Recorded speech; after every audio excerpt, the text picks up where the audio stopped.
It's easy for someone to think, I'm my true self. And, what are you talking about? Be your true self. And there have been plenty of times in my life where I thought I was being my true self. I mean, I look back when I was younger and I didn't think I was being inauthentic. I used to wear a necklace that said, "To thine self be true." I mean, I thought I was being true to myself. It's just what you realize is that you only know what you know. And that even when you said, like, we are taking our masks off, I don't know if you would agree with me, but I'm continuing to take my masks off with you. And it's an ever evolving journey because I may not even know I have a mask on.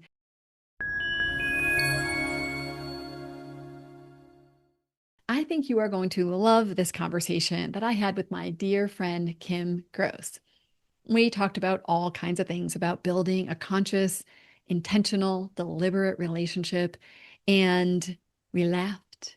And we even, or at least I, even cried a little bit. If you are longing for something more in your relationships, you want to know what's it like to have a deeper relationship with a woman and how to cultivate that, especially if you tend toward people pleaser, perfectionist kind of tendencies in your relationships, maybe conflict avoidance, hypervigilance, or some other way that you show up in your relationships where you don't bring your whole true self, where you don't show up authentically, where you censor yourself, you don't speak up, you don't share your opinions or perspectives. That's where Kim and I were before. Those were the kinds of relationships we had. And not only have we learned how to do this with each other, but it spills over. We've been able to see that we're standing up for ourselves more in our other relationships. We're not avoiding conflict in the same ways that we were before. So I hope you enjoy this episode. And please definitely let us know what you think in the comments. Ask questions, reach out to us because we want more women to experience this type of relationship with each other because it is so nourishing and fulfilling.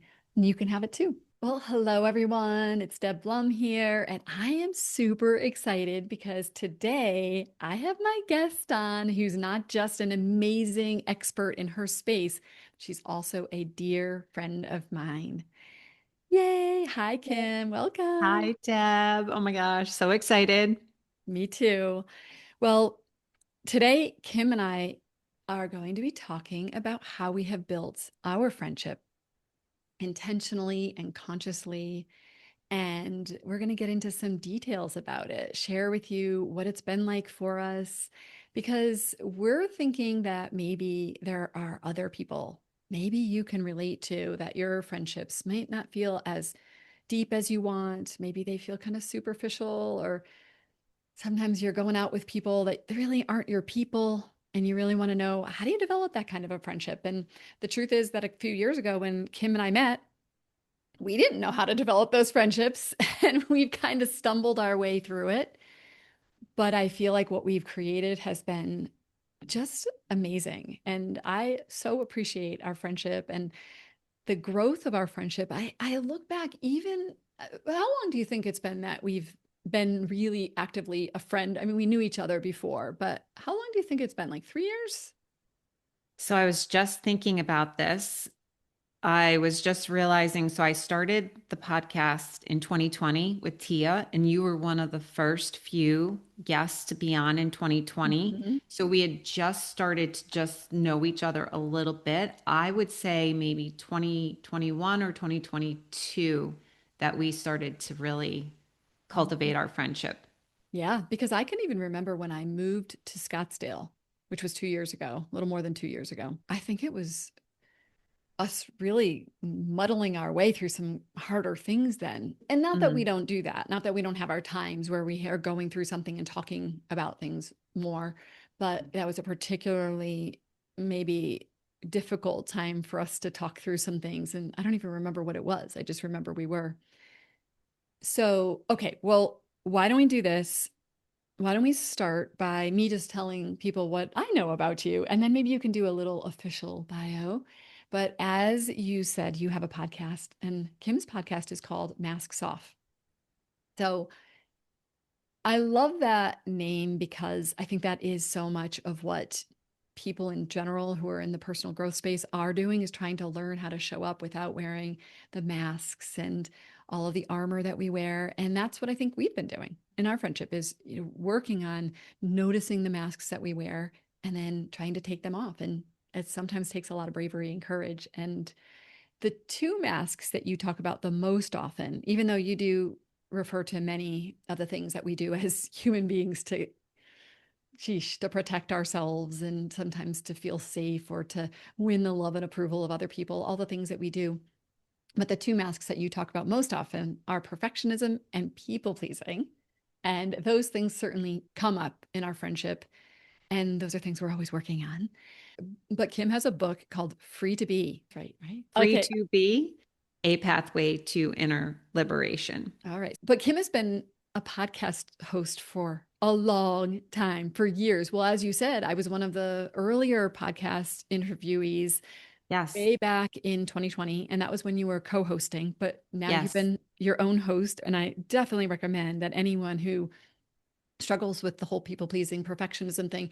And in fact, I think that what's cool about what you do is that it is an actual intersection of the two. And those two sometimes work hand in hand. And you've taught me a lot about perfectionism because I never thought of myself as a perfectionist. I know myself to be a person with very high expectations and high standards, and I'm kind of demanding of myself, but I had never really seen it as perfectionism. And so you've helped me to expand my own perspective on where we might fall somewhere on the spectrum of perfectionism. So, would you like to tell us anything that I've missed, anything else that you want to share about you for everyone to know you better? You did a great job. You said almost everything. I'll just maybe say like a couple more words about the book that I have out, which is Free to Be, a pathway to inner liberation. And I think what I just really want to highlight about that is that it is based on 21 years worth of my journals. So talk about taking off your mask. Like that was a huge time in my life where I really had to take off my mask and be Mhm. so vulnerable to the world, but to my like kids, my family, friends, like people that know me or knew me back when I was in my 20s and teens and high school. Those were the ones I was most Yeah. afraid of seeing the true me, right? The ones that knew me with my masks glued on, like when I was in perfecting, pleasing, and performing, they saw the Mm. best of Kim. And so, did I want them to see the messy parts of me in my book on print that's out there forever? And also with the podcast, too, that was also a time for me when I really had to step outside my comfort zone because I started to expose myself. Do you remember when I made that post in like 2022, a few years back? I posted on TikTok or something. I used something like, I'm coming out, Yes. right? And Yes. everybody, like, again, I kid you not, I ran into a high school classmate about 3 or 4 months ago, and he brought that up to me that when he saw my post on social media, he thought for sure when he first started listening that he was, and not that it's a problem, but do you know what I mean? He just thought that's what I was coming out to say, that I was coming out of the closet. Right. But what I was really intending or implying is that I'm coming out and taking off my Yeah. mask and I'm allowing the world to see who I truly am. And that was so freaking hard for me. Yeah. Like my palms were sweaty, my stomach was I queasy. know. It's just like even sometimes thinking about it now, I can remember how I felt. But now I've been doing it for a while and it's becoming easier to take off my mask and to be my true self. And Mhm. I think that I know we're going to get into it more deeply in our conversation, but I think I believe, I don't think I believe, I know that's why you and I have been able to cultivate what we cultivated in our friendship because I was ready, I was willing to take off my mask and let you see me. Not always, not always. And I know we'll talk about that, especially in the beginning, but that's really been the key for me in our friendship is that I can be my true, imperfect, messy self and you still love and accept me. Mhm. Mhm. So, Yeah, so true and so brave of you, really. And I know how scary it is. And it's funny because I have had people tell me, like, I don't understand it. What's the big deal? Just be yourself. And oftentimes it's men that have said that to me.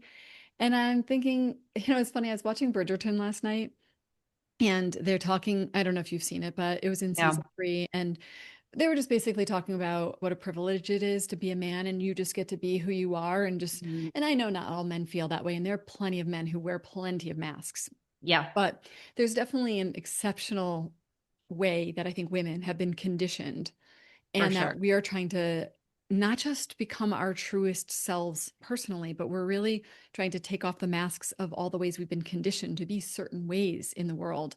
So it's such a courageous thing. I just wanted to say that because I think that it's easy for someone to think, I'm my true self. And, what are you talking about? Be your true self. And there have been plenty of times in my life where I thought I was being my true self. I mean, I look back when I was younger and I didn't think I was being inauthentic. I used to wear a necklace that said, "To thine self be true." I mean, I thought I was being true to myself. It's just what you realize is that you only know what you know. And that even when you said, like, we are taking our masks off, I don't know if you would agree with me, but I think that for me personally, I'm continuing to take my masks off with you, and it's like an ever evolving journey because I may not even know I have a mask on.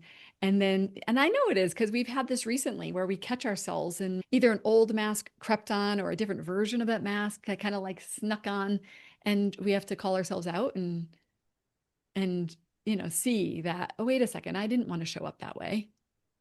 Yeah, I would totally agree. That's the Layers. thing. There are so many layers, and why I said that in the beginning, in high school and in my 20s, my masks were glued on. Yeah. And I say that to say that that doesn't mean that they're not still on or I don't still wear them sometimes. Again, that would be perfection, right? If I never had a mask again. So Right. that's not the case. It comes back on, but just not in the same way. Well, and I just want to say one other little bit about masks, which is that when we were talking about how we wore masks before and they were glued on, so then it actually felt like our identity. Like we thought that was really who we are, Yes, and other people did too. But I also want to say now, sometimes we unconsciously do have a mask kind of pop on, but for we sure. also could consciously choose to wear a mask, and that's okay too. Like, as sometimes you might go into a certain setting and you're like, ah, no, yeah, I'll put on my PTA mom mask today, and that's not such a big deal. I think masks can be useful, but it's about intentionality. It's about being clear that you're doing that. Now, I personally am at the point where I deeply desire to never wear a mask if I can. But I just want to make sure people know that as you're on your journey, using some coping mechanisms and wearing a mask every once in a while as you're establishing safety, that's part of the journey. That's okay. I agree. And I just saw actually a post today on Facebook where someone was saying that in order to still like maintain our peace, which I thought this was really interesting, and I think it goes along with what you're saying, we don't have to always speak up on every single point. We don't always have to respond to every single conversation. It's about discernment, right? So, what you're saying is that we have to be careful not to swing the pendulum and go to this place where we rip off our masks and we just expose ourselves morning, noon, and night, say whatever we want, whenever we want. It's about having discernment. There are certain times where we just don't need to say our whole truth, Yeah. and that's okay. Yeah. Yes. Because it doesn't feel like a self-abandonment. If you feel like you're Right. literally abandoning yourself by not doing it, that's a different story. And there is a way you can Yes. feel that in your body. Yeah. Okay. So I love that. I'm glad you shared that.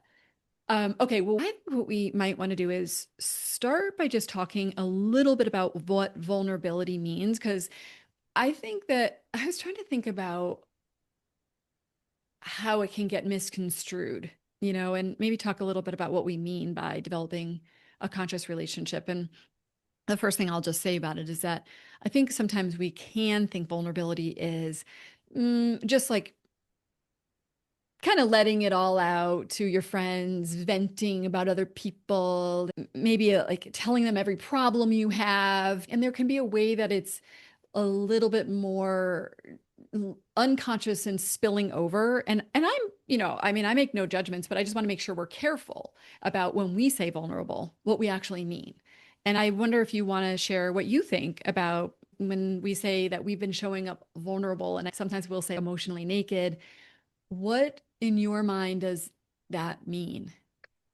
Yeah. So let's go back to the perfection mask and how, as a recovering perfectionist, it has been very difficult for me in life and in our friendship to show any part of me that is less than perfect. If I'm in a place where I'm feeling quote unquote vulnerable, or I always say, like, I feel like I'm a hot mess, or I'm not showing up in the way that I want to show up, or I didn't show up in the way that I expected. There's that expectation. If I didn't hold myself to my standards or expectations, that for me to share that with you or anyone else would be being vulnerable. Mhm. Because a perfectionist has super high expectations, high standards, and showing any imperfections or any humanness is like putting your hands down a chalkboard. That's how it feels like. Ugh, like you just want to cringe Yes. at having to do it. And in Mhm. the beginning of our friendship, that is what it felt like for me to share where I was being less than perfect or calling myself out. And so that's what being vulnerable is being able to say that I'm feeling like a hot mess. I'm showing you my imperfections as hard as it is for me. Mhm. It's really hard. And so Brene Brown would talk about vulnerability as taking emotional risk. Mhm. And that's what I feel vulnerability is between us. We have been taking emotional risks with one another. That's so well said. And I totally agree. It's funny though. You said it was like the nails on the chalkboard. For me, it was like a wall Mm, because it took me longer to show up with that level of vulnerability with you. Um, I would show up with vulnerability in some spaces, but I know that I still had on a mask of having it all together and having to be evolved. And that sense of not admitting, but not even to myself. That's the thing. I wasn't even admitting to myself that I was vulnerable or had these places where I was struggling. I had convinced myself that I had it all together. And so I first had to let that wall down internally to yeah. see, Deb, you know what? You're a human. You are a human, and humans have imperfections. Humans are messy, and we don't always get it right. And that's okay. It's okay. So it was a lot for me to even fully see it. And then it became more cringy to even say that. I remember I would have to think about it and say, I want to tell Kim this today. And I have to keep remembering it because it could go unconscious on me. I had to remember to tell you. And then when I told you, inside, every part of me was like, why are you doing this? Do not do this. Every part of me was cringing and was scared. And yet I knew that I had to break through that. I Yeah. couldn't stay quiet. And I don't think I doubted that you would love me because I think we had been far enough into our relationship, but it didn't matter. It still felt unsafe. It felt unsafe inside of me, even though you felt safe and I trusted you. Yeah. There's a couple things. One is we're so used to having relationships where we just show the shiny stuff, the Mhm. good stuff, Mhm. right? So we were both kind of conditioned that way to just share all the things that are going well, which that's not a problem. Like, let me just say that that's not a problem to share and celebrate. But it is unhealthy when that's all that you do, Yes. especially when you have something going on inside of you and you're intentionally hiding it. Yes. Then it was layered upon by the fact that you and I have been on this journey and path of growing, healing, you know, being coaches Yeah. and evolving. And then we're wearing this mask or hat of, I'm supposed to be an expert in this stuff. Why the heck am I showing up and struggling with it? Right? Again, Yes. we're holding ourselves to these Mhm. expectations that we're supposed to have this all figured out. We're Yeah. supposed to have these things figured out because we know. Well, that's BS. I call BS on that. And Mhm. that's what we have learned over time in our friendship is that we're not supposed to have it all figured out. Neither one of us do. We may understand something cognitively, but it doesn't mean that we have fully arrived, nor do I think we ever will fully arrive. I know you and I disagree a little bit on that. We could talk about that, like how we've had disagreements, right? Mhm. And how that's been hard. Like, let's talk about the people pleasing part of our friendship. Yeah, totally. Oh my gosh, I know. I think it's important to note that. That adds another layer because we do have the pressure that we put on ourselves to be a really good coach and leader. And I will say, though, that I became a much better coach and guide on the Whole Soul Way journey with my clients when I dropped that wall and when I was able to share my stories from that place of authenticity and vulnerability, where I could, and I will say this is another thing that I think is about vulnerability that you and I both do, I think, quite well with each other, is about taking responsibility for ourselves, calling ourselves Yes. out, um, holding space for different experiences. Like you said, I might feel a little different about something. We might even, you and I talk about politics. We sometimes disagree about that. Sometimes we're surprised to see how much we do agree about something, and creating that space for each other to be able to share our own perspective and then know that the other person is going to be okay with it. And I know for me, sometimes that would be scary because I always felt like, oh my gosh, I felt like if I wasn't a chameleon, if I wasn't being who you wanted me to be, then you wouldn't like me. And I will say another element of vulnerability is our ability to sit in the discomfort more, in the discomfort that you may disagree with me, the discomfort of me disagreeing with you, and then knowing that I just said this thing and I have a feeling she's going to disagree. And what is she going to think? And having more tolerance for that discomfort. Then I think that these are the courageous steps that we have taken with each other. Would you agree? Is there anything you would add to that? Yeah, for sure. I just recently brought up the topic and it was on politics actually, because Mm-hmm. like I really thought that you, knowing from things you have shared before, probably projected some that you hold a different viewpoint. And I went to the place initially of like, do I really need to bring this up? Like, how important is it? Our friendship doesn't have to hold space for every single topic out there. Like, what's the big deal? If I don't say anything, if I just push it under the rug, no biggie. Our friendship will still make it. But then I sat with it and talk about feeling the discomfort. It felt uncomfortable in my own body, in my own skin to not bring it up, Mm-hmm. to not say it. Like you mentioned early on, if we go to the place of self abandonment, then that's an unhealthy place to be. And that's what I felt I was doing Mm-hmm. was not speaking up, not using my voice and abandoning myself. And I literally felt the same way I felt when I was a teenager Yeah. and I wouldn't speak up on certain issues because I would read the room. I would take the Yeah. temperature. I would be scanning. Is it safe to say this here? Can I say this here? Can I say it there? And I know you have strong viewpoints on politics, right? And also, I know that you are more formed or learned on politics than I am. And that's just a fact. And I've said that many times that you take the time and you learn things and you're more knowledgeable. So what I said was, I said, this is really hard. Like, oh my God. But what I did was, is I just shared with you how I felt and where I stood, knowing that you could come back around with arguing the politics, but you didn't. You know what I mean? You appreciated how I phrased it, how I said it. Because here's the other thing, I don't think so, at least. I didn't come from a place of, Deb, this is how I feel about politics, and this is where I am. And you know what? And I disagree with all of your viewpoints, or I disagree with you. I didn't come with an energy of attacking you or judging you for how you think and for what you believe. I still am allowing for space that you are you. You have your thoughts, your beliefs, your opinions, but I can have mine too.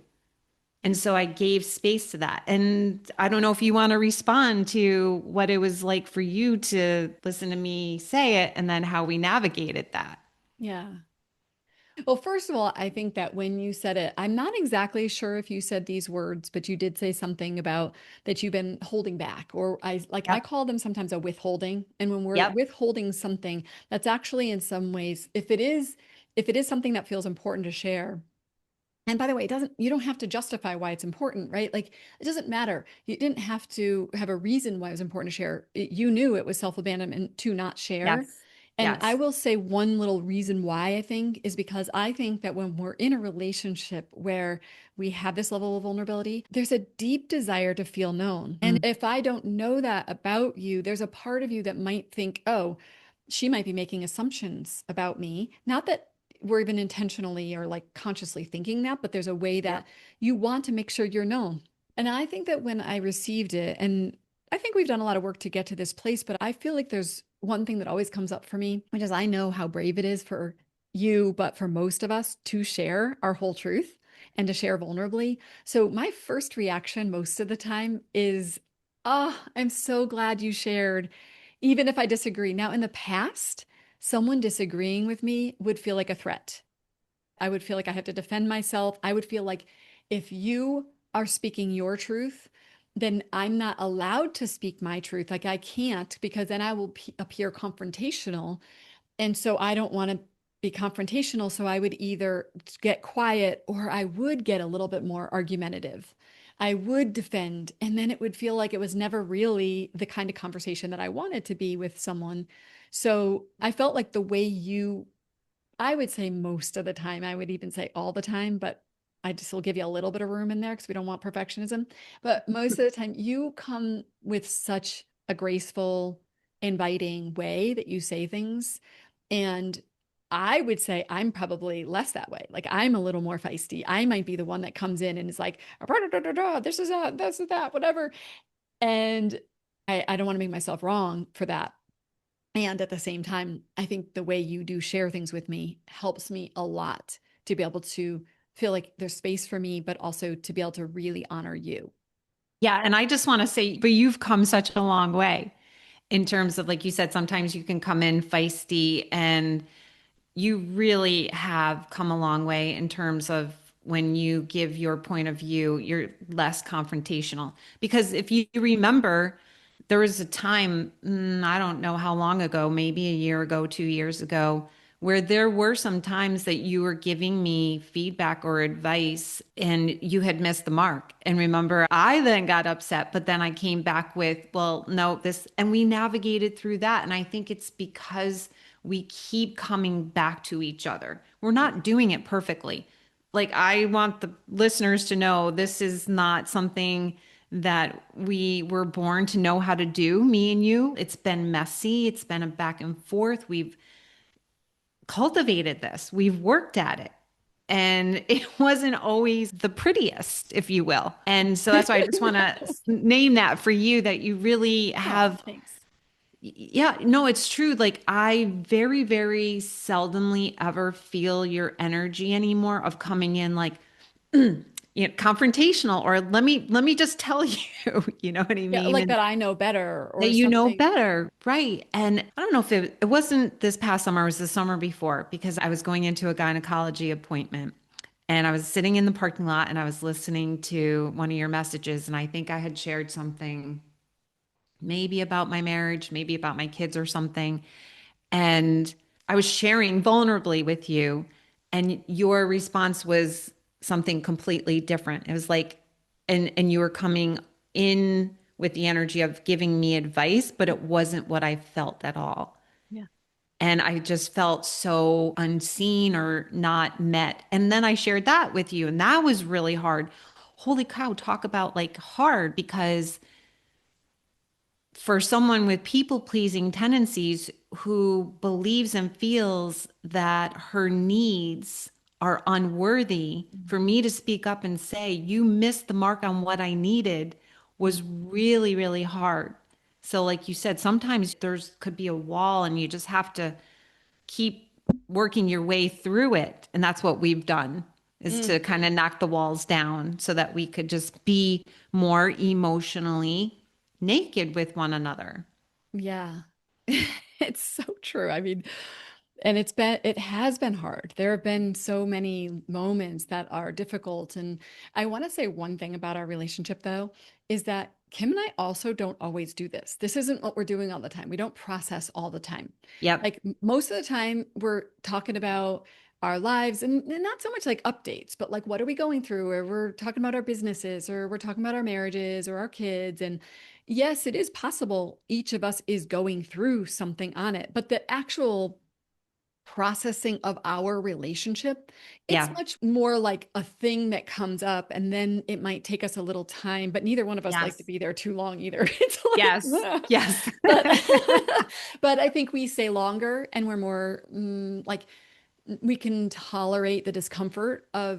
of because when you brought that up, when you have brought things up before where I've missed the mark, oh my God, the amount of shame that I feel Mm. is so overwhelming. And we were going to talk about what our relationships were like before, but I feel like it's coming out in this, what our Anyway, relationships were before. But when I think about my relationship before, it was that I could not bear for someone to tell me that I did something wrong. Like, I remember if my boss came in to say to me that they're waiting for something from me or that I haven't done this thing or whatever, I could know it. I could feel it, like, because I was so hyper vigilant that I could know it. yes. And I would put my hand up and be like, you don't even have to say anything. I'm already working on it. And it was the weirdest thing because for them, they were like, how do you know? And I'm like, you're talking about da da da da. And they're like, yeah.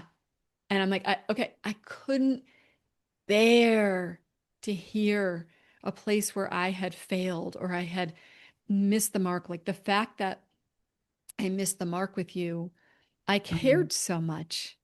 Yeah. I didn't want to miss the mark. I wanted to be a good supporter of you, but I had to face the shame of it. And you know what's really interesting about it, though? I want to say something that I think a lot of us try to avoid discomfort, avoid getting our buttons pushed or getting emotionally triggered. And we'll try to create these safe environments for us.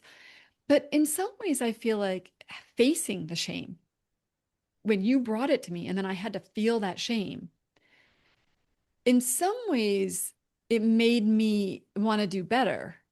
Because I like faced it, I felt it, I really held myself in it. I shared with you, Yeah. and we were able to go through it together. But then I could understand my impact on you better. And when I understood my impact on you, it inspired me to want to do better. And if I had avoided that, if we hadn't had that conversation, if you weren't brave enough to bring it up, and if I was defensive and was unable to receive it, I would have missed the lesson. I would have missed my own calling forth. And that wasn't even a situation where you literally called me forth, where we have done that with each other. But Yes. that was a situation where you just basically said, wow, this hurt me. This situation, I'm going to bravely speak my truth on this. And by you speaking the truth, I had to face myself. And I think that we've done that with each other, where we've had to face ourselves because of the things Yeah. that we've said to each other. And that's been a huge area of growth for me. And I just want to add in too, because it could have been so easy for you to have felt the shame and said nothing about it. You could have just pushed it down and suppressed it and then just moved on. Maybe you might have said, "Oh, I'm sorry, I didn't mean to do that," and then just ignored it. But no, talk about taking responsibility. You took responsibility. You allowed yourself to use, and this is your word, to use that as fodder for growth. Like that's what I see in our relationship and everything in my life now is everything is an opportunity if we allow it. And you use that as an opportunity for your growth. And most people would have just suppressed that. Most people would have just pushed that under the rug and Right. moved on. And I would beg to say that it would eventually wear away at our relationship. Totally. Absolutely. And speaking of where we were before, I wouldn't have taken responsibility. I would have blown it off and been like, "Ugh." I just needed to share what I thought, or you wouldn't have even felt safe enough to say it to me. That's I actually probably know. more likely what would have happened is that I would have come in with my smarty pants advice, and then you wouldn't have felt safe enough to even say something to me. You might have even been like, oh, but she meant well, blah, blah, blah, blah, blah. But you're right, it erodes the relationship, or it might even be that you cut off from the relationship. Even if you Yeah. don't end the relationship with the person, you might have some distance. Your heart is shut down a little bit. Oh, for sure. And I actually even wrote about that in my book that that's how I was with my female friendships is in the beginning, it was just like a romantic relationship. Like we were on this honeymoon and I was, oh my God, she's amazing. She gets Yes. everything I'm saying. We're connecting on all kinds of levels. I'm like, oh, I love this person. And we're hanging out until she starts to take off more of her mask, or maybe I'm not taking my mask off. That's probably more it. I'm not taking mine off, but I'm starting to see more and more of the true colors. And because I was always so afraid, I was always so afraid to speak up Mhm. and say my truth. Let me say this too. They talk about opposites attract in romantic relationships. Well, I think it happens in friendships too, Yeah. Hmm. right? We're always drawing in the opposites because they're a mirror for us in terms of what we need to learn and how we need to grow. So I would always draw in friendships where they had no problem speaking up, no problem speaking their truth or saying what they thought, what they felt, maybe sometimes too much without a filter. And it was always that person oversharing and me not sharing. Hmm. And I wasn't speaking up, I wasn't sharing, but I was getting smaller and smaller and smaller in the relationship. Hmm. Then the relationship wasn't even fulfilling because I was now disappearing to the tune that anytime we'd get together for lunch or tea, it was always like, where do you want to go? And I'm going wherever that person wanted to go. The same way I do in my freaking marriage. I'm driving all over town to accommodate the friend because I won't freaking speak up. Yeah. And then eventually, because the relationship is not fulfilling for me, it's like I start to talk, once every other month. And then maybe 6 months goes by, and then time just keeps going by. And then I lose contact with that friend until it's done. Yeah. And that's where it's been different with you and I, because even though we live far apart, I wrote down to bring up about the Rise event. Do Hmm. you remember when we went a few years ago? And I remember how hard it was for me to say, like, I'm really excited we're going, but it's nothing personal, but I want to have my own room. Hmm. And that was so hard to do that. But the more and more that I'm able to be myself and speak up with you, the more fulfilling our relationship is. And here we are, like 4 years later, we're still going strong. And I haven't once in all that time felt like, oh, I need to put some distance between you and I. Yeah, totally. Totally. Even though I will tell you, I probably had a couple times where I thought it would be so much easier just to cut off from this relationship, like the sh Yeah, in the yeah, midst of shame. In the midst of yes. shame, when I would feel shame, I wanted to make you wrong and bad and just say, "Oh, I can't bear this." But that was really only for a micro moment because I'm conscious enough of my thoughts and my reactions and my masks to know, okay, Deb, this is shame you're feeling here. And like, you just got to shine a light on it and bring it out and own it and own Yeah. it. And I would say a similar kind of situation to you about my relationships. And, we've talked about this before that I'm double-sided on Yeah. this because in my female friendships, I think because I had lost a few friendships to a total surprise to me, and then I also had been bullied in high school, that there were these things that I realized that, ooh, you got to be careful with women. You have to be really careful. Hmm. Better to be the good listener. I really followed my mom's footsteps in being the advice giver. And that's Yeah. been a huge thing for me to have to move away from being an advice giver and then being able to be a listener. And it doesn't mean that I don't share my perspective on things, but that I can be more of an empathetic listener who can be present with your experience without having to come in with my solutions. But that's been an edge for me to practice over and over and over again because I have the other side. Because the other side is like, if you look at me in my marriage, I'm much more like outspoken and I tell it like it is. So there's a part of me that I would be with female friendships and I had so much I wanted to say, but I was like, it's too dangerous. Mm, Just go along with it.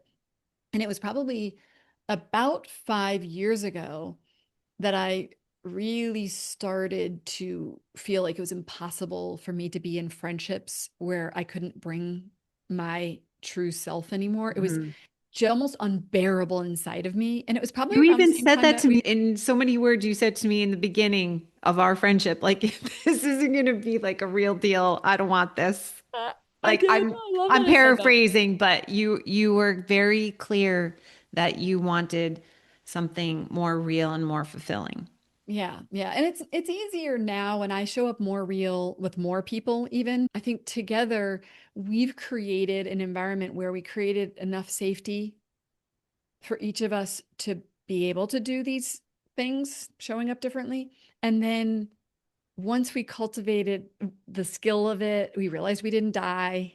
We survived and we started to feel some inner safety. I think both of us are able to show up more authentically in relationships that don't have that level of safety. Because we're like, well, wait a second. We know that it comes from within. We know that, but oh my gosh, it still doesn't take away from how hard it is to be brave and to speak our truth. And like you said, speak up about maybe hotel arrangements or what restaurant you want to go to, um, or when someone hurts your feelings, Yeah, and I think both of us have done more of that outside of our relationship, probably because of the training wheels that we had together. absolutely. Absolutely. I will say Mhm. one caveat though, and it's one thing that I have heard from Brene Brown, and just one other thing that I've heard along the way is one, I just want to caution people that are listening is to lead with a smart heart. Mhm. So even though you just said, and I agree, because you and I have created this container where we have been really safe for one another, and that allows us to share more vulnerably, to open our hearts. Not everyone out there is going to be that safe. Now, does that mean you shouldn't speak up and set a boundary? I'm not saying that. If someone, is violating you in some way, absolutely boundaries should Mhm. be set. Yeah. But when you're sharing your heart, I believe you have to have a smart heart. Yeah. And Brene Brown would say, to add to that, is that people have to earn the trust for you to share that level of vulnerability. I mean, imagine if you were like, every time I try to open up and share with you, you're like, Kim, really? Like, I don't know why you're feeling that way. Like, that's ridiculous that you would even think that. Like, Yeah. you have absolutely no reason to feel that. Like, what's wrong with you? Or if you came in with the advice or the discounting or dismissing, like, how many of us have been in relationships where we went to share something simple about what we believe in, right? It could just be a belief that I have. And the other person responds or reacts by completely discounting you, ripping you a new one, and saying you're ridiculous for even thinking that. Is that someone that you are going to have that level of vulnerability with? No, right? So if listeners were asking, thinking, well, how do I go and create this? I want to have a friendship like Kim and Deb. How do I do that? Number one is not with anyone. You have to like kind of survey, I guess, check, just see whether the person is someone that is somewhat safe. And then over time, you'll discover whether you can or cannot share vulnerably. Yeah. But lead with a smart heart. Yeah. I love leading with a smart heart as a concept. And just to add to what a person would be looking for, I think it is to have a conversation with people. You and I, we had these meta conversations, like a conversation about the kind of relationships that we want to have. And I think that was part of how we discovered that we wanted to put the effort into this relationship. So, Yes. I think that's a piece of it is that sometimes you can talk to a person. Now, it's true that you could talk to a person. And then once we start to build the relationship, we say, wait a second, this person actually isn't really doing what they said they were going to do. And then I will just add one little piece to it, which is I also think we have to be willing, if the relationship is worth it. So, like, let's just say it's a new person and they're that way, that might be enough for you to be like, I don't really want to hang out with that person. But if you're in a relationship with somebody and then over time they start to maybe show you some other parts of themselves that feel uncomfortable. I also think there's some real value in us doing self-reflection, making sure that this Mm, isn't a childhood pattern that, we're playing out and now we feel unsafe, but we're not actually unsafe. I can't tell you how many clients have told me that they are getting yelled at by somebody. And then I say to them, well, tell me exactly what they said. I just want to understand and kind of try to give me the tone. And really, the person just had a little bit of a tone, but they hear it as being yelled at because that's what mhm. their childhood was like. And it was so terrifying for them. So then it's coming back and saying, okay, how much of this is my reaction, my perception of my childhood? And then being able to say, am I really unsafe? Or am I just perceiving this to be unsafe? And then it could be, oh, wow, I need to actually do my own work on this. This is not their issue. Or is this person the kind of person that maybe if I shared with them how I felt, they might be willing to be open? So it's kind of like a yes and for me personally, because Yeah. there have been times when people, like my brother and I, when we argue, he raises his voice and it gets into this loud thing, and so do I, but it's okay. It's Mm, totally okay with me. Like, I know that's how we do it. And we're trying to do better. And we listen to each other better than we used to. But I just want to make sure that we're also careful not to cut people off because of their yeah. humanity. Because sometimes it's Yeah. just someone's humanity. They don't even know they do it. They didn't even know they did do it. They were just having a bad day. And I just try to, like, it's both. Have a smart heart. Yeah. But I think having a smart heart includes that. It includes that. Exactly. Exactly. Because there were so many times, even in our friendship, where things came up and I was able to take a step back and say, oh my gosh, that's my pattern, right? Like might have been feeling a certain way, but it was really just mirroring to me that it was my pattern.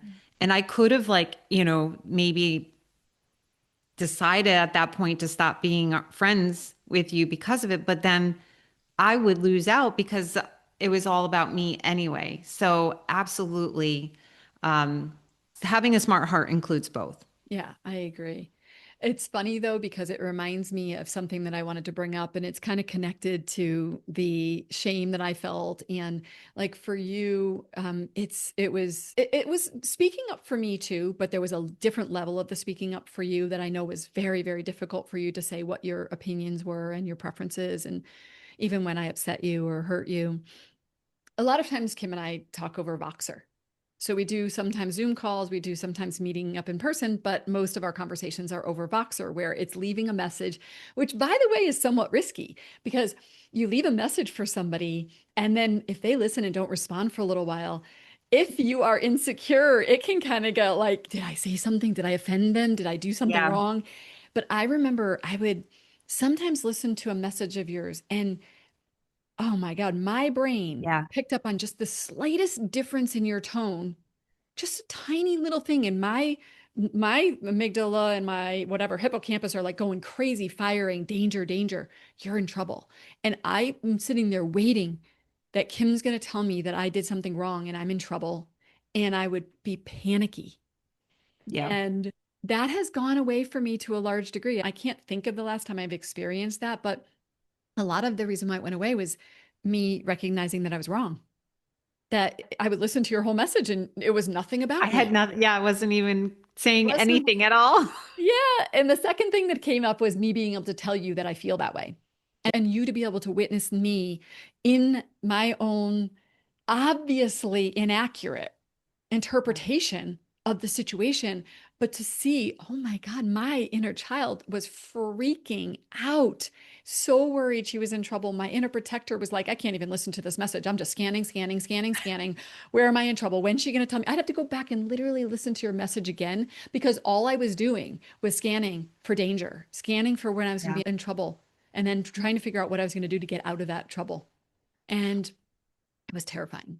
Yeah, and that's where I go back to saying that our friendship has been such an opportunity for growth and Okay. how we can mirror to one another the areas in which we need to heal. So that was your experience. I didn't have that experience, but another one would be that was really difficult and still can be difficult for me at times to this day is when, and a lot of times it does line up this, where you're on a mountaintop and things are going really well for you, right? You had just finished a course, or you're doing great with the business, or you had just had a huge breakthrough in your marriage and you're sharing it and you're excited, you're you're elated.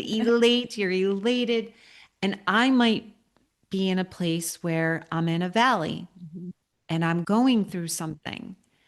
And I remember saying to you one day, like, I want you to know that I'm genuinely, like, I am happy for you, but it's so hard for me to feel or to match your level of excitement because I'm in the valley, Mhm. number one.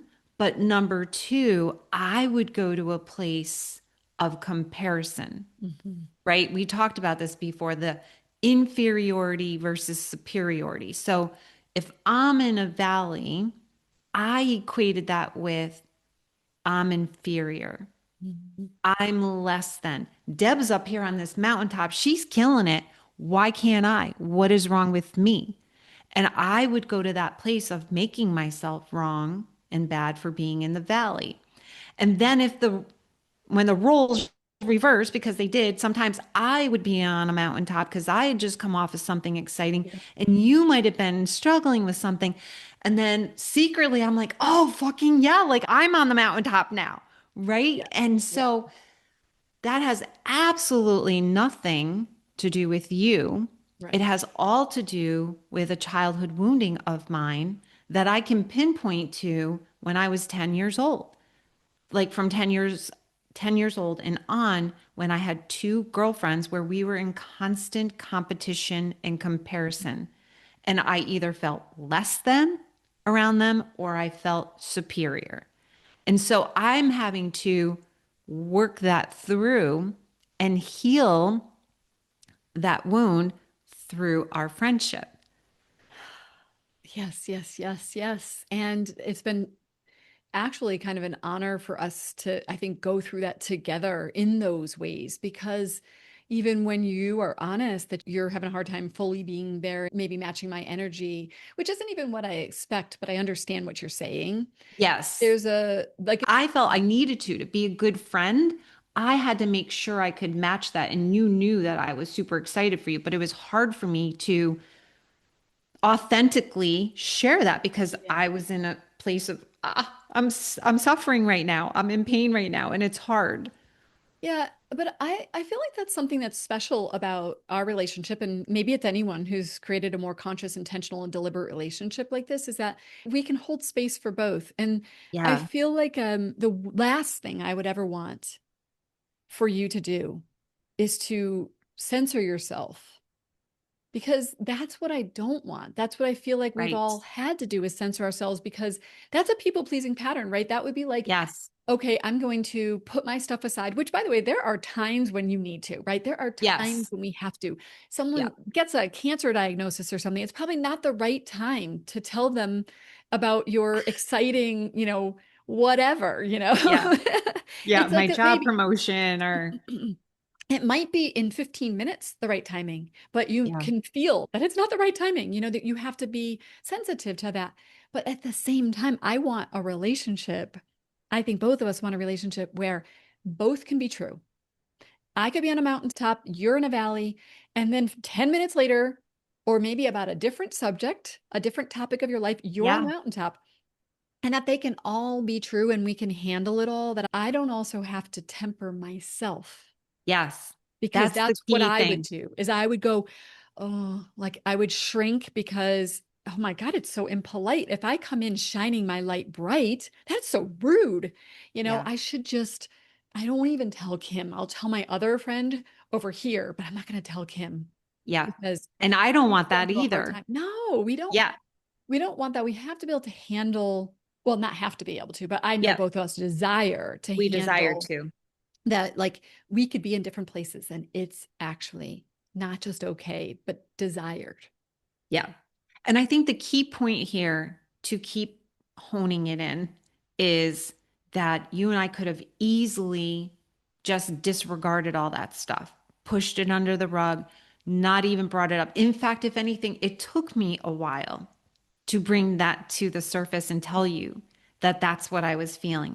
But then once I got the courage, I shared it with you, then you came back with, yeah, and I don't want to temper myself and not shine my light at the same time. So we had this conversation. We were honest about it. That's the key. Yeah. That's the key, people, is to keep on being honest. And we, as you and I have said often, we call each other forth. We're Yeah. calling each other forth instead of just, I was the queen at just letting things slip and slide and just push it under the rug, sweep it under the rug. But eventually, I know our friendship would end up ending if I kept doing that. Yeah, it would either end or you'd end up with this really superficial, flat, Yeah. unfulfilling relationship that just feels like, we're just going through the motions. It's just this person, and I think both of us, it's not like you and I don't have a lot of friends. We have plenty of friends. It's not like we Yeah. haven't had friends over the years, but I think that this friendship is a different friendship in that we have put this real intentional effort into it.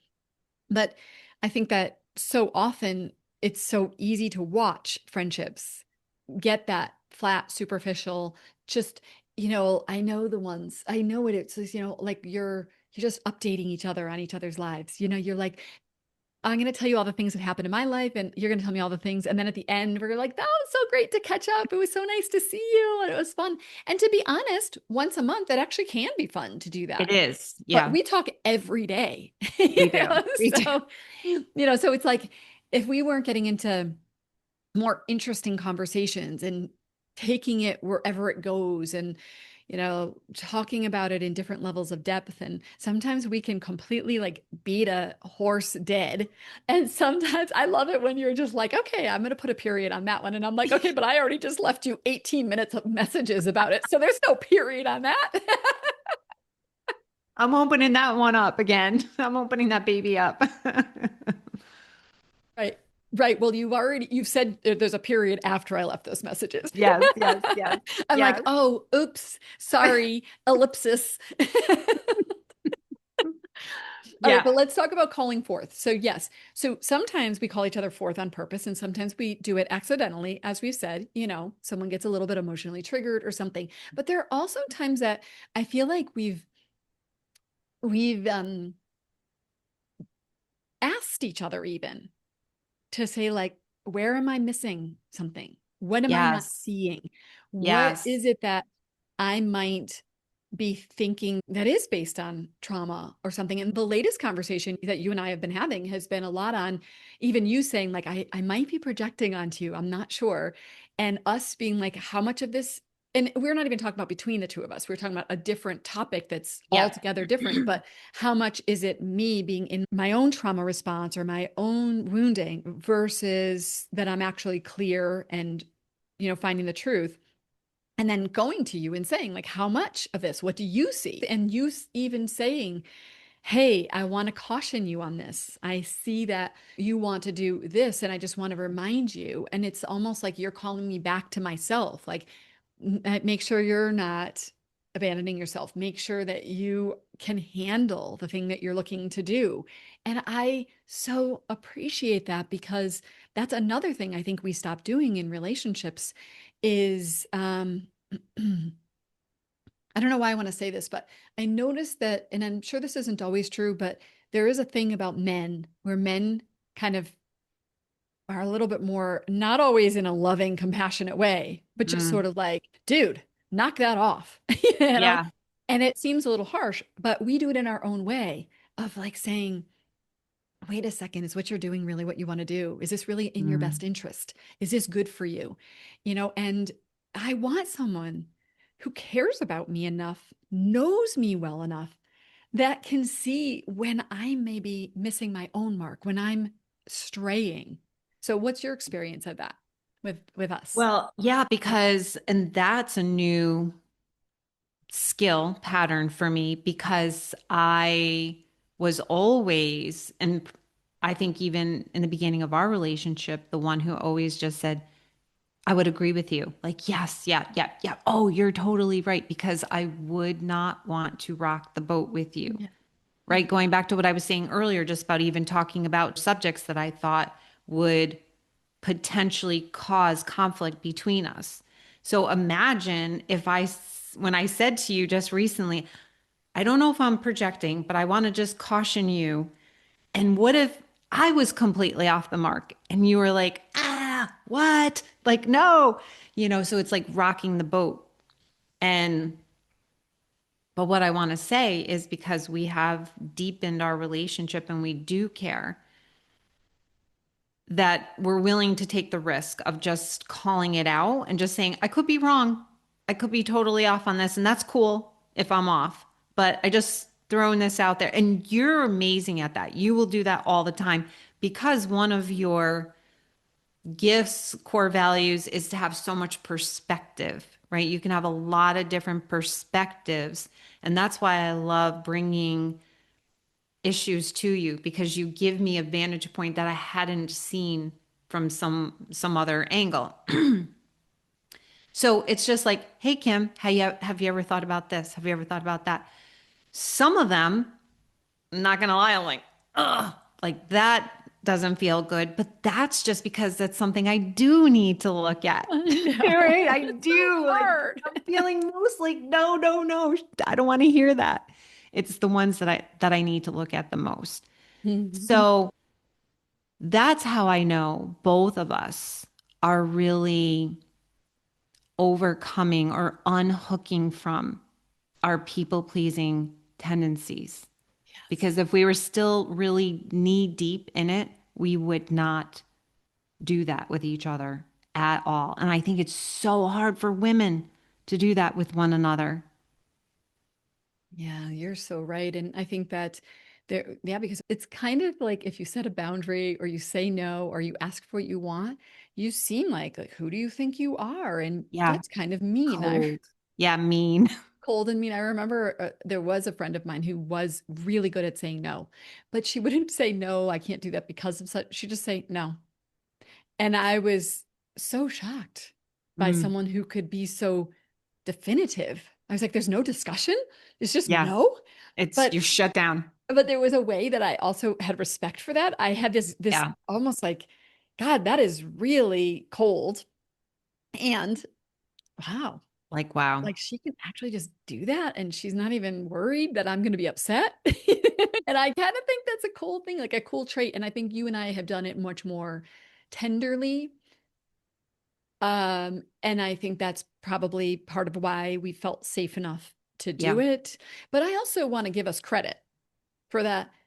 If it's not already apparent in what we've said, I think you would agree, and maybe everyone else can see this too, that we didn't always wait for safety. Like I no, knew here in my mind, I knew I was safe. Did I feel safe to say a lot of the things that I said to you? No freaking way. I was like, this is the scariest thing I have ever done. I'm shaking.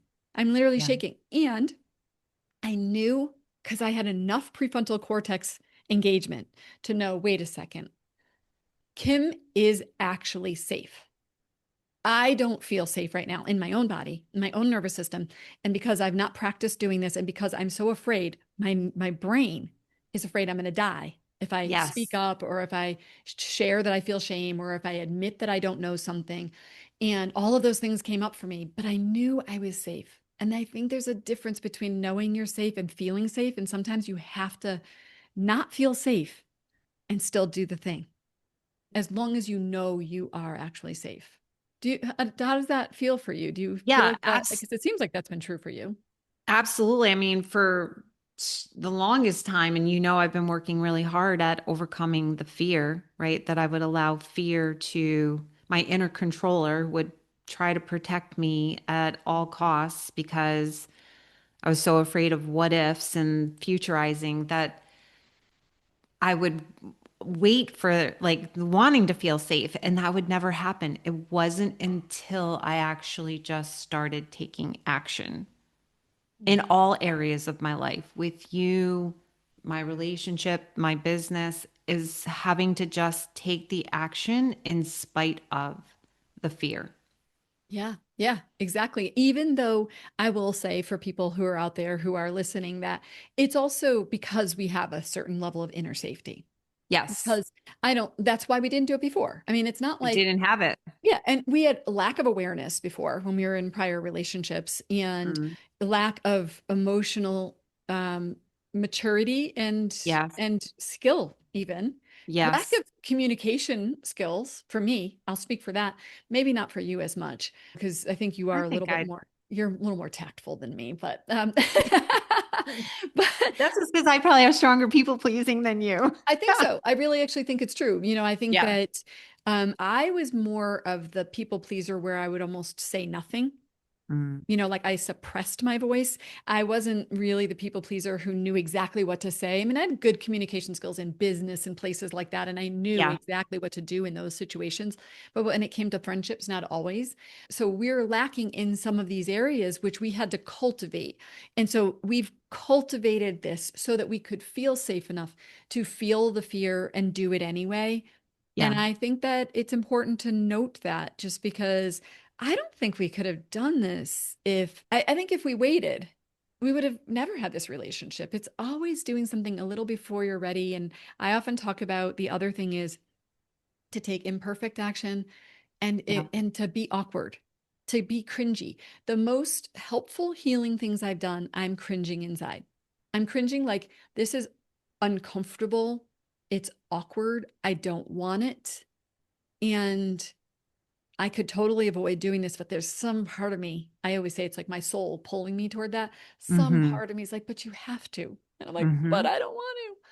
And then we do it. And I often find that you do it one time and you realize, and I actually think we should say literally, I didn't die, because that is what our amygdala thinks, that we realize, wow, maybe it's not that bad. And I got the validation from you that not only do you still like me after you know that I'm a flawed human being or that when I make a mistake or I miss the mark with you, not only did you not abandon me, but you Mm, actually grew closer to me. yeah. You actually felt more of this kindred spirit, this sense of connection, this sense of being part of humanity. I feel so blessed that we've put this effort into it, that we've committed to it.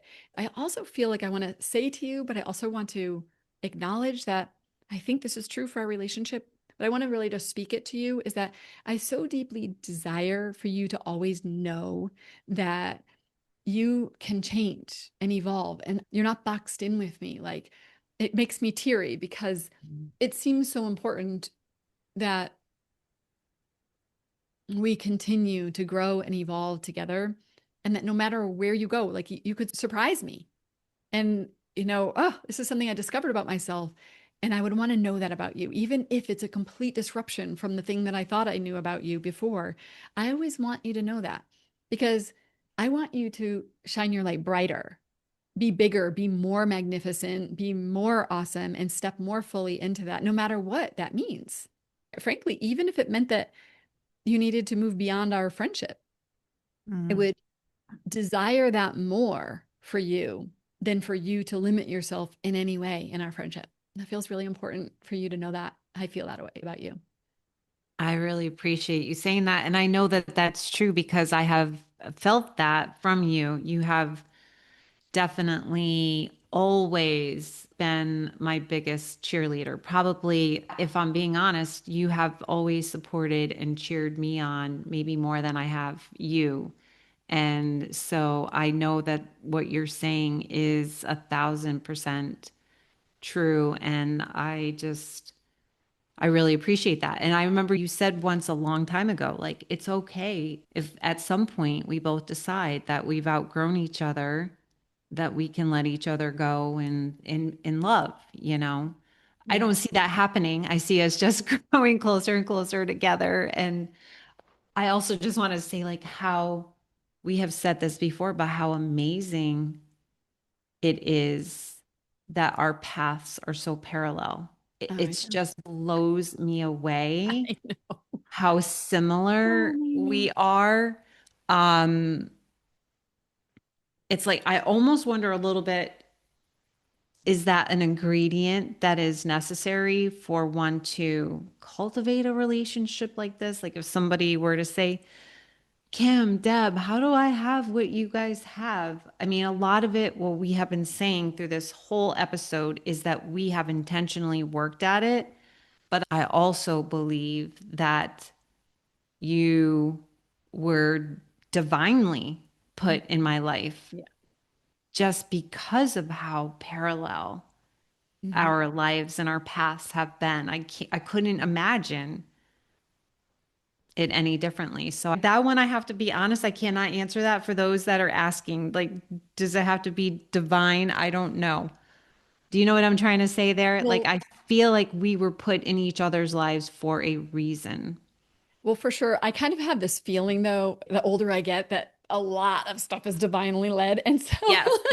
so I happen to believe that you don't even have to worry about it. That even if someone comes into your life temporarily Yeah. and you try to build this True. relationship, that could be just the divinely led experience you needed. But I get what you're saying. The point is that we definitely have had these overlaps in these three areas of our life. And the funny part is that it might not be up for me, but it's up for you. And then all of a sudden now it's up for me because it's up for you. Like I'm I like, know. oh, okay, I wasn't thinking I was going to be dealing with that, but okay, because you're talking about it and you're not even necessarily talking about it in the context of me. Or you might ask me a question and then it's, oh, yes, exactly. I do experience that. So it's like we can never get away from it, but in a good I way, know. in such a good way. In such a good way.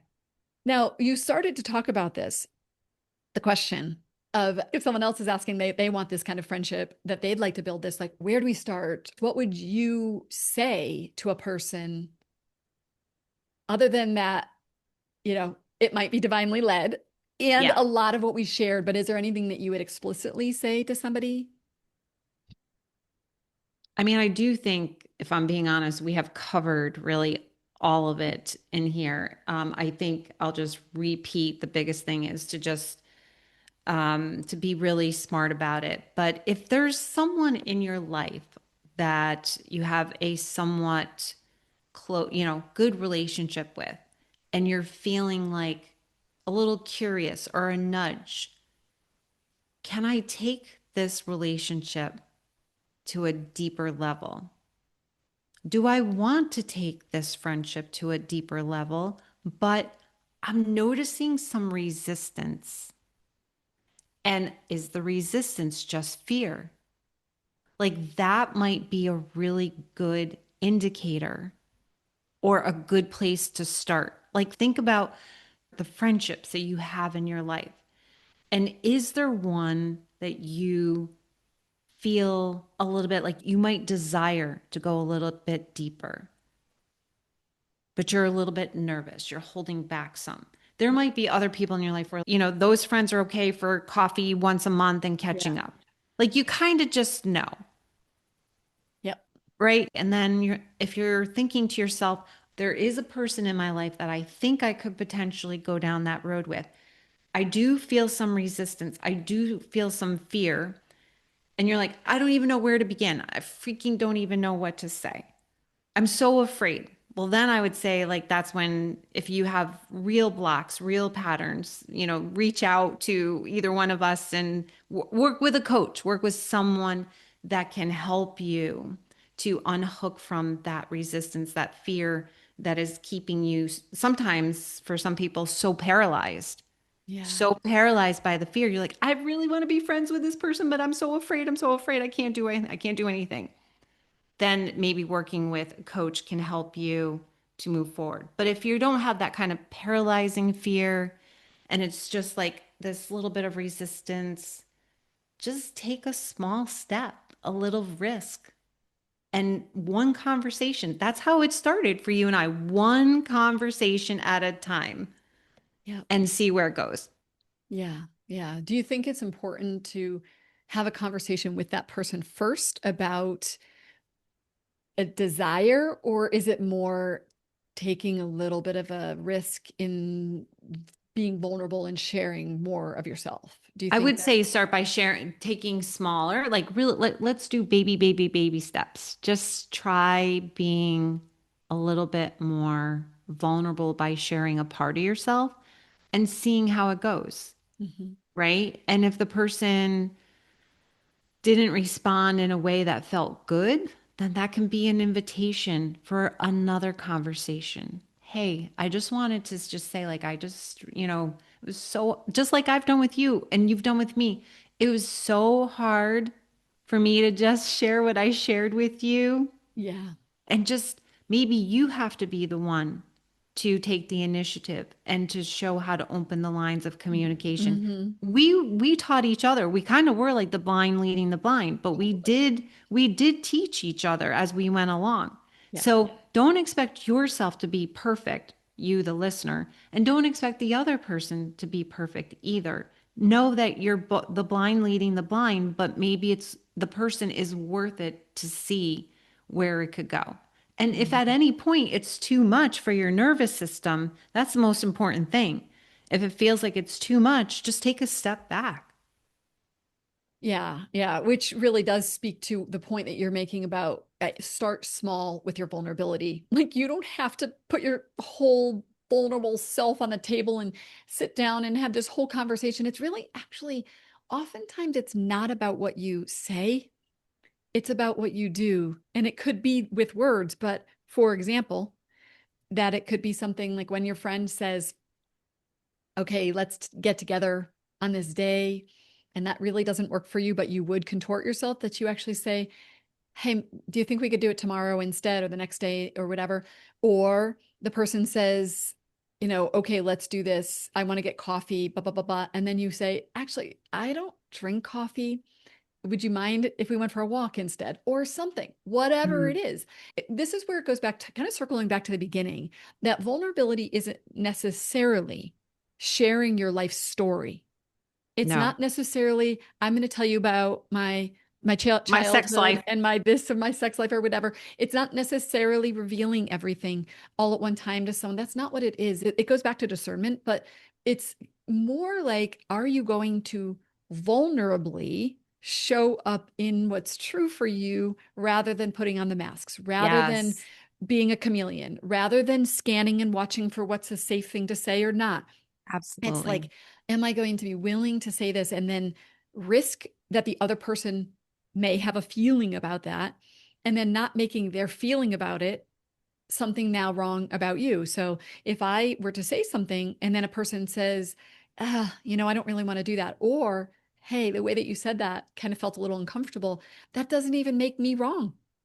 They just, that's what they felt. That was their, and then I get to be there for their Yeah. experience. So I'm just trying to kind of paint the picture of that. It's not about everybody getting it right. Like you said, we have to give people a lot of grace. Very few people are having this type of vulnerable exchange and this authentic communication and relating. So if you can believe that you're the blind leading the blind, then you can give each other grace and say, oosh, geesh, that was uncomfortable. And you're not always going to know it in that moment.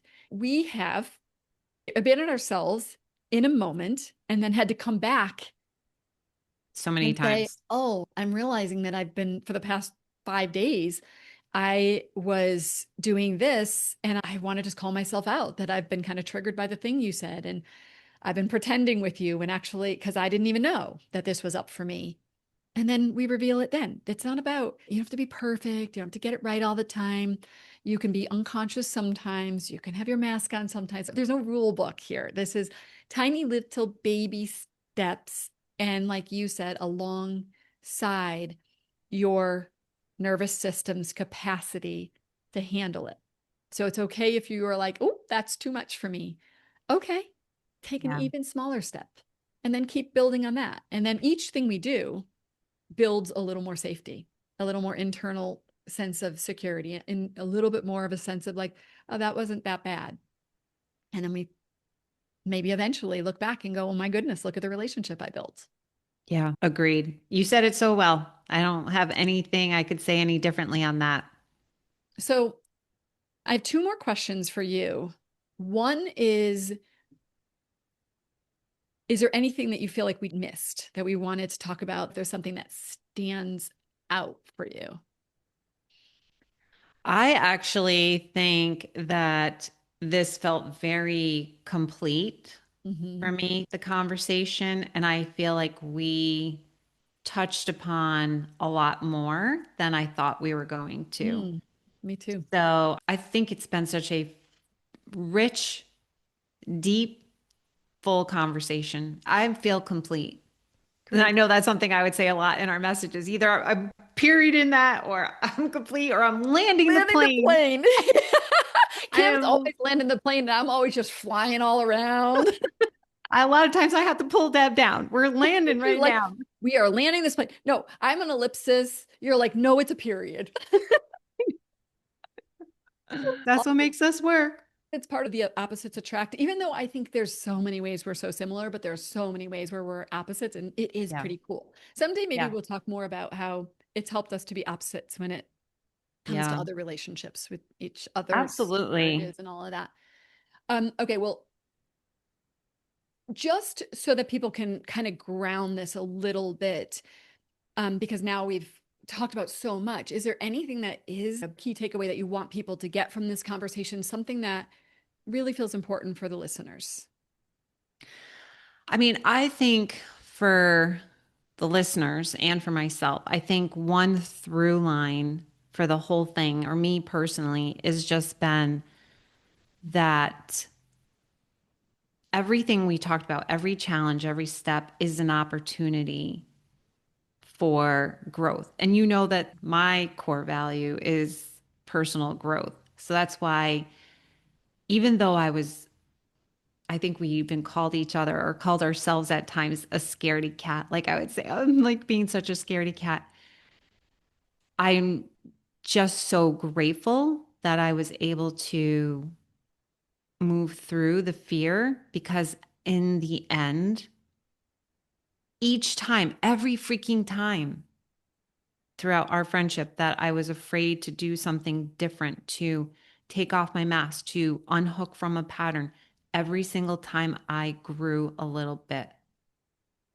And this is something you talk about all the time. It's about returning to your wholeness. Like it's been beautiful that we've been cultivating this friendship, but at the same time, the bigger picture is that both of us have been growing in leaps and bounds through our friendship and Mhm. coming into our wholeness because we're not running away from facing our fears. We are facing them and we're growing. So we are both coming more into wholeness. And then as a result, our relationship is blossoming.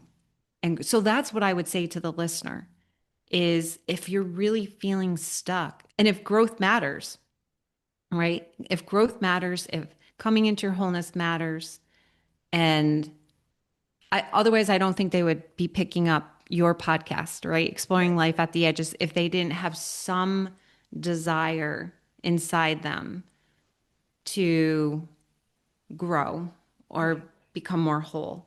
So, if that's the case, if you're here listening and watching Deb's podcast, that this is your opportunity. This is the work. It's the inner work. You have been working freaking hard on yourself, and I've been working hard, and together we are growing and blossoming. And so that's what I would encourage and invite your listeners to do.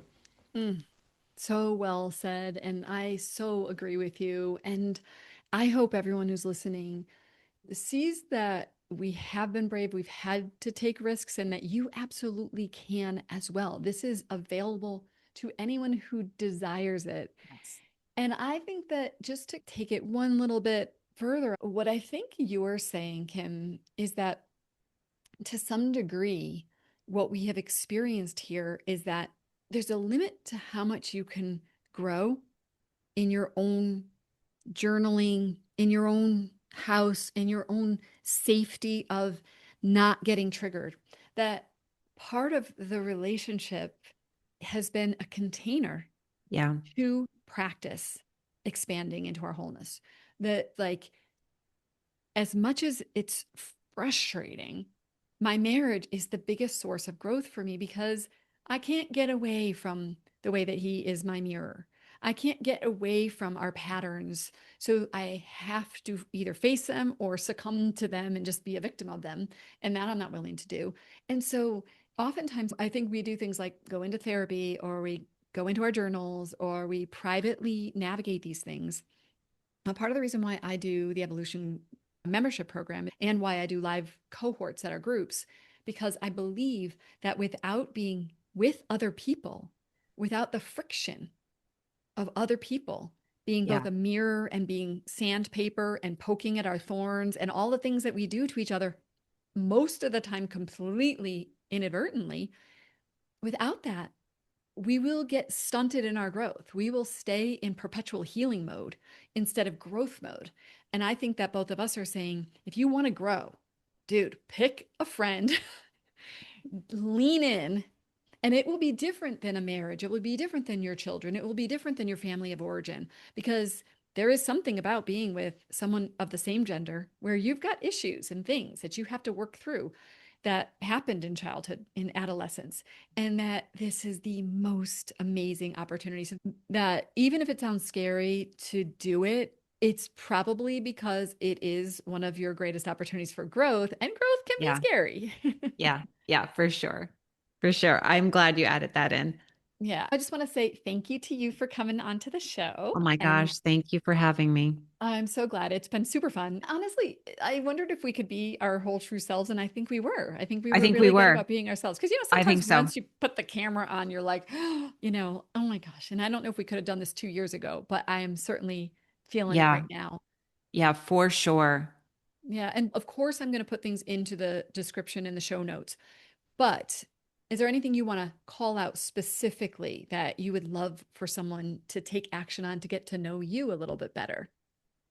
Well, first of all, everything for me is on my website, which is, you said you'll put in the show notes. It is kimgrosscoaching.com, but that's where I have my book, Free to Be, Pathway to Inner Liberation, my podcast as well. If you are thinking to yourself, I really do have those perfection, people pleasing tendencies, and you're wanting to learn more about how to unhook from those patterns, you can listen to my podcast. It's on YouTube, on all the audio platforms. I have over 317 episodes, so there's certainly something there for you to pick up and find on those people pleasing or perfection tendencies. And then, more importantly, my newest love is my group for my young 20-year-olds. Yes. Yes, I love, so I'm just so excited about helping young women to learn and understand the things that you and I have been talking about here today. Just imagine if I'm 57. How old are you now? 50? Are you 55. 50? 55? Yeah. If I knew then what I know now. Yes. Not to say that life would be perfect, but I just can't imagine having that kind of awareness and wisdom and knowledge then. So if I can plant the seeds early for them and help them now, they're hungry for it. So if any listeners have children, nieces, whatever in their 20s, let them know. If you are listening to this podcast and you're in your 20s, early 20s, let me know. Can someone find out about that on your website, or is that something that they would need That information isn't on my website at this point, so they would just have to reach out to me and we can have a conversation about it. on? Okay, that sounds It's a very small, select group for a reason because I really want to keep that safe and intimate. sure. So people can just reach out. Yeah, that's great. And Kim is an excellent teacher. She actually was a I teacher that's in high school, and yes. you really are a great teacher. You remind me where I'm more of the sage, the one that just wants to have ideas and think them through. And you'll often come back with a very clear, concise way of saying what took me 400 words. You're in like 30 words or something. And it's great because sometimes you'll just bring me right back because you'll speak to that one core thing that's either coming up for me or that I need to know. And I think that's important for people to know that you're an excellent teacher Thank because you. that's absolutely one of your gifts. Thank you so much. I appreciate that. Yeah. And thank you for having me as a guest. So Yeah. much fun. It's totally fun. And I appreciate you so much. I will make sure I put everything into the show notes for anybody who is looking to connect with you. And we'll have to start dreaming up what our next episode is going to be. Absolutely.